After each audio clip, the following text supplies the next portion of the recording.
to Tales by Ajike, where the art of African speak.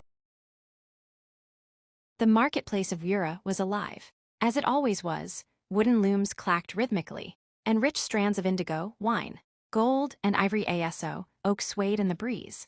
The air smelled of fresh dye, palm oil, and roasted corn. Two women ruled the market, Aduronk and Mornek. Both were master weavers, both were gifted, both were known far beyond their town. But their hearts were worlds apart. Aduronk treated her customers with sharpness and scorn, especially when someone dared to price her fabrics below her fixed rates. Mornek, on the other hand, greeted everyone warmly. "That price is too low for this cloth," she would say gently, "but let us find a piece that suits you. Or perhaps you may pay in installments." It was on one bustling morning that a young woman arrived in the town.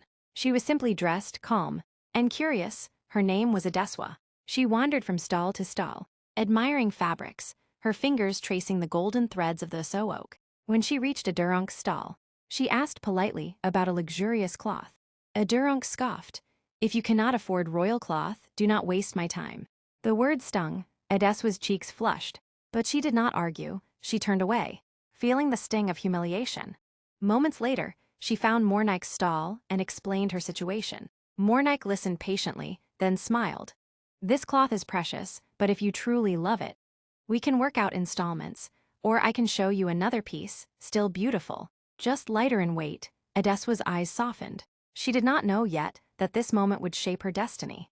20 years earlier, in the kingdom of Ekundayo, the palace of Ober Adigbola was filled with celebration. A daughter had been born to his beloved Queen Adunni. That night, Baba Ifeami, the revered chief priest, spoke to the king with gravity. "My king, this child carries uncommon glory. She is the pillar of this kingdom." Queen Morwa, the second wife, heard this, and fear poisoned her heart. That night, she planned the child's death. But the palace maid, Iyabo, overheard everything. Under the cover of darkness, she took the infant and fled. She ran until her breath failed her. She ran through rivers, across borders of the kingdom, until she reached a quiet neighboring village. In a neighboring village, she laid the baby gently at the doorstep of a modest home. A humble couple, Babatund and his wife Said, heard the cry of the baby, finding a note in the baby's shawl that read, "Please take care of Adeswa." They raised her as their own. Having been married for 5 years without a child, they saw Adeswa as a blessing. A year later, Said found she had finally conceived. She said, "Adeswa, indeed you brought blessings to our family." Their daughter, Bisi, became Adeswa's closest friend. They were inseparable, sisters in heart. Thought not by blood, they loved to do things together and play together. 20 years later, Adeswa grew into a kind, humble, and resilient young woman, completely unaware of the royal blood that ran through her veins. One early morning, she and her lifelong friend, Bisi, set out together to fetch water. Along the path, they overheard two villagers animatedly discussing the talk of the town. The two extraordinary looms of Ura market in the Ekundayo Kingdom, where two renowned Aso-Òkè weavers were creating what many already called masterpieces. Curiosity stirred their hearts. Later that day, the girls rested beneath a vibrant, colorful tree, excitement dancing between them as they spoke eagerly about visiting the market to see the famed looms with their own eyes. When they finally wandered through Ura market together, it was Adeswa's first encounter with its bustling beauty. That visit, however, also brought her first taste of cruelty. A D-E acute R-O acute N-K letter 1-E-B9 acute openly insulted her. Leaving a quiet ache behind, seeking distance, Adeswa drifted toward Mornek's stall, though she had no intention of buying anything. Yet Mornek's gentle smile and warm, welcoming voice disarmed her. Moved by the woman's kindness, Adeswa made a purchase and promised to return someday. True to her word, 2 months later, after carefully saving from the allowance Babatund gave her, Adeswa returned to Ura market. This time, she came alone. Among the villagers that day was Aso-Òkè, a young man known for his honesty, gentle spirit, and quick wit. Fate intervened when the Aso-Òkè Adeswa was admiring slipped from her hands. Both of them reached down at the same moment to pick it up. In that brief instant, Aso-Òkè noticed the reverence with which she handled the fabric and the respect she showed Mornek. Their eyes met, and something unspoken passed between them. What began as a simple encounter soon unfolded into shared laughter, soft conversations, and quiet companionship. unaware that destiny itself was patiently weaving their lives together. The Ekundayo Kingdom faltered, harvests failed and unrest grew. Baba Ifyemi returned to the palace. "My king, your blood still lives. She is the glory you seek. She is within this kingdom." The king rose sharply. "How is that possible?" the king asked. "We searched every path and every home. She vanished before we could raise her. We do not even know if she lives. And if fate places her before me, how am I to recognize her?" Baba Ifyemi stepped forward and placed a sacred item into the king's hands. "You will not need sight alone. Kabiyesi, when you see her, your spirit will know." For days, the king pondered the priest's words. He could not knock on every door, nor summon every family. At last, wisdom came to him. He sent out a royal proclamation. All maidens of age were invited to a palace dance. At the first call, Edeswa was absent. At the second, she still did not attend. Yet the king refused to relent. A third dance was announced. Edeswa only agreed to attend the third call because Bisi persuaded her. Days before the announcement, she had returned to Wira Market, hoping quietly, foolishly, to see Alakanal again. It was there she overheard whispers of the royal dance. That afternoon, she told Bisi. "We will attend you," Bisi exclaimed with a grin. "Have you not heard the stories? Dances like this turn ordinary maidens into royalty." Edeswa laughed softly. "Then maybe the prince will like you." She teased. "Your own story of becoming royalty will be told." She didn't know it was her own story that is standing on the edge of revelation. When the long-awaited day arrived, they set out before dawn, for their village lay beyond the borders of Ekundayo, in the neighboring Alubaraka Kingdom. At the palace, drums thundered and maidens filled the courtyard with rhythm and color. As Edeswa danced, something stirred. With every step she took, the sacred item in the king's hand grew warmer. His breath caught, the pull in his chest deepened. The truth announced itself. Unable to contain his excitement, the king let out a cry of wonder. The queen rushed out at the sound, just as the chief priest arrived. Oba Idigbola sat rigid upon his throne, his grip tightening around the royal staff, whispering, his voice trembling. "Adani, do you see her, the way she turns? The way even her shadow obeys her. This is not merely a dance." Queen Adani's breath hitched. "I feel it too, my king. As though a cord tied to my heart 20 years ago is being pulled once more. Look at her eyes. Those are the same eyes that looked into mine before darkness stole her away." Then Edeswa executed a sweeping, unfamiliar turn, a movement taught by her foster mother, yet transformed by her own grace. The king raised his hand. The drums faltered. "Stop the music," he commanded. "Maiden, come closer." Edeswa froze, then bowed deeply. From the crowd, Bisi watched, her heart pounding. "I hope I have not offended the crown." "My king," Edeswa said softly. The queen descended from the dais, her voice fragile, pleading. "Look at me, child, raise your head." Edeswa lifted her face. In that gaze, 20 years of grief collided with 20 years of destiny. The queen covered her mouth, tears spilling freely. "Edigbola, it is not only the spirit Baba Ifyemi spoke of. It is blood. Our daughter has come home to dance before us." The king stepped forward, his voice echoing across the palace grounds. The harvests failed because the pillar was missing. The sun dimmed because the light was lost. Today, the loom of destiny has completed. Queen Adani wept openly as she embraced Edeswa. Dazed and trembling, Edeswa explained that her parents lived in a neighboring village. The king listened quietly, then spoke with gentle authority. "Bring them to the palace." From the edge of the courtyard, Bisi could no longer feel her legs. Moments ago, she had been clapping, laughing, whispering prayers of luck. Now her hands hung limp at her sides. The friend she had teased at dawn, the girl who had laughed about princes and stories, was standing at the center of the palace. Wrapped in royal silk and ancestral destiny, she was always meant for this. Bisi realized, we just didn't know the name of it. Edeswa barely slept. Every time she closed her eyes, she felt the queen's embrace again, heard the drums stop, saw 1,000 faces watching her become something she did not yet understand. By dawn, the palace was awake with whispers. That morning she returned, this time not alone. Babatund walked beside her, his back straight but his eyes wary. Said clutched Edeswa's hand, as though afraid the palace might claim her outright. Bisi followed closely, refusing to be left behind. They were ushered into the throne room. Oba Idigbola studied them quietly, his gaze sharp but not unkind. "Are you the ones who raised her?" the king asked. "Yes, my king," Babatund replied. bowing low, but we are not her blood. A murmur rippled through the court. We found her 20 years ago. Babaton continued, his voice steady though his hands trembled. She was placed at our doorstep at dawn. Wrapped in a shawl, there was a note. Sade swallowed hard. It said, "Please take care of Adeswa." The queen's breath hitched. Babaton went on, "For 5 years before that day. We tried to conceive, 5 years of prayers. 5 years of silence, when we found her. We believed the gods had answered us."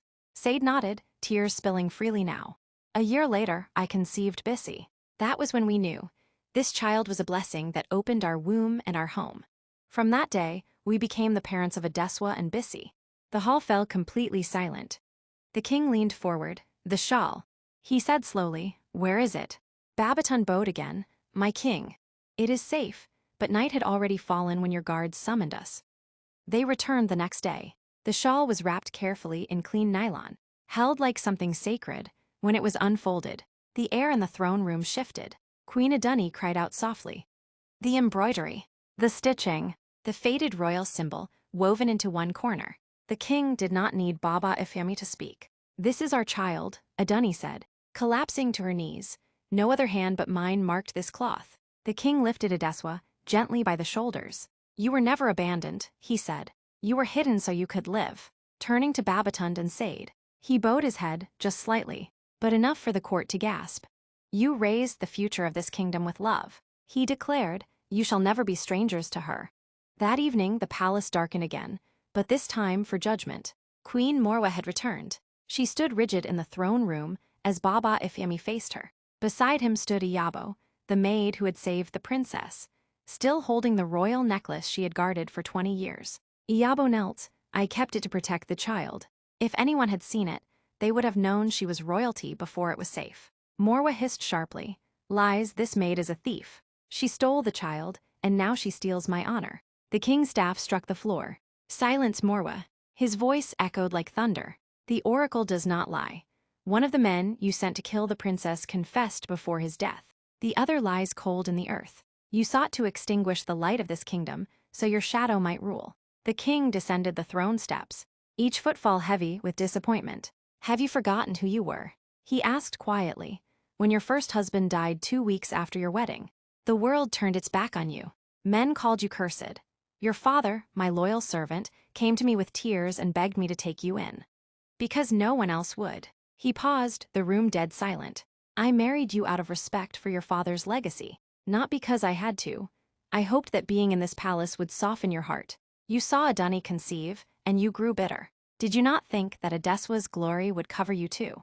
You have been in this palace for 22 years, and for 22 years, your womb has remained as dry as your heart because you sought to spill innocent blood.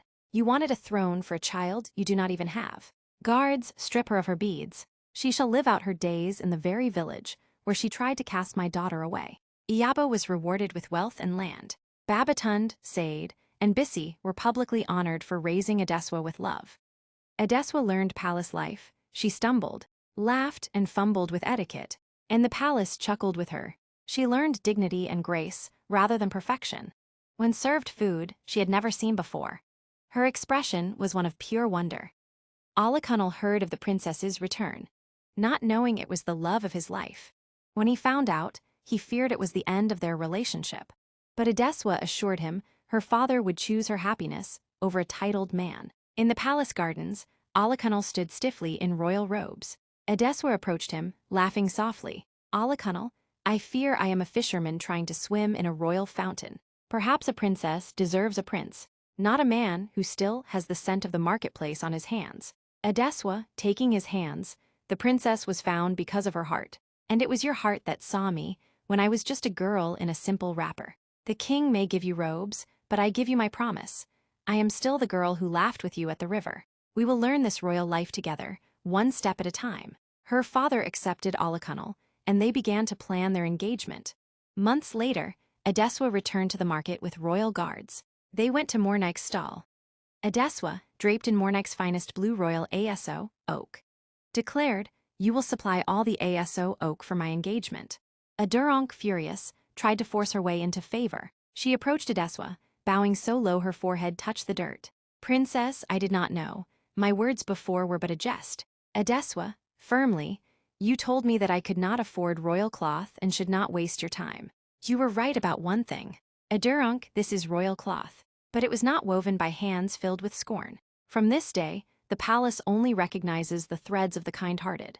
Your loom will stay silent until you learn that a customer's dignity is worth more than their gold. Adurunk plotted to sabotage Mornake's dye with chemicals, but Mornake always tested her dye on small scraps first, so the plan failed. Adurunk spread rumors that Mornake was fetish, but many knew it was only jealousy. Every plan failed, and Mornake remained steadfast.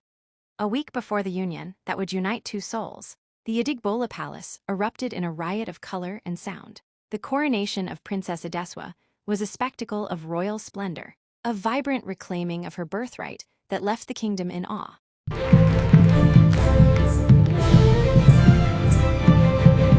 On the day of the engagement, the palace halls were a sea of shifting light. Mornake's Aso-Òkè shimmered with every step, while Adeswa stood radiant, a living masterpiece beside Aso-Òkè. Nearby, the faces of Bisi, Babatund, and Sade glowed, their shared history finally culminating in this moment of pure joy. Welcome, and let us begin the celebration.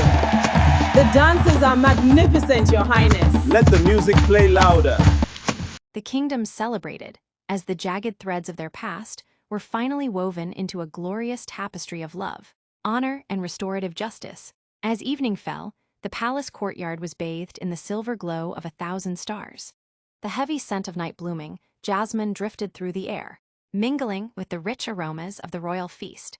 Seeking a moment of quiet, Aso-Òkè led Adeswa to a secluded balcony overlooking the vast, sleeping kingdom. Instead of gold or jewels, Aso-Òkè gestured toward the velvet sky above. I cannot offer you gold that rivals your father's treasury, he whispered, but I have learned to read our story in the heavens.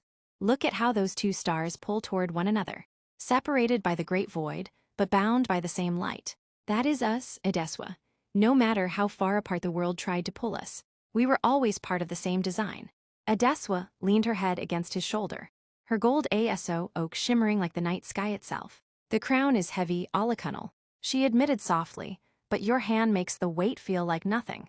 I was a princess lost to the world, but in your eyes I was always found. The king and queen stood side by side, watching the silhouettes of the young lovers from a distance, their hearts finally finding the peace they had sought for decades.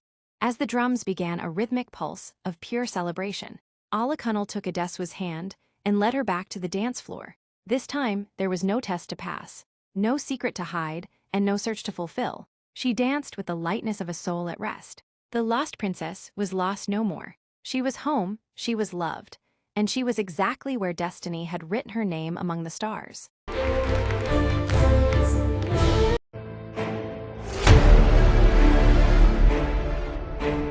If this story touched your heart, like, share, and subscribe to Tales by Joy. More stories are waiting.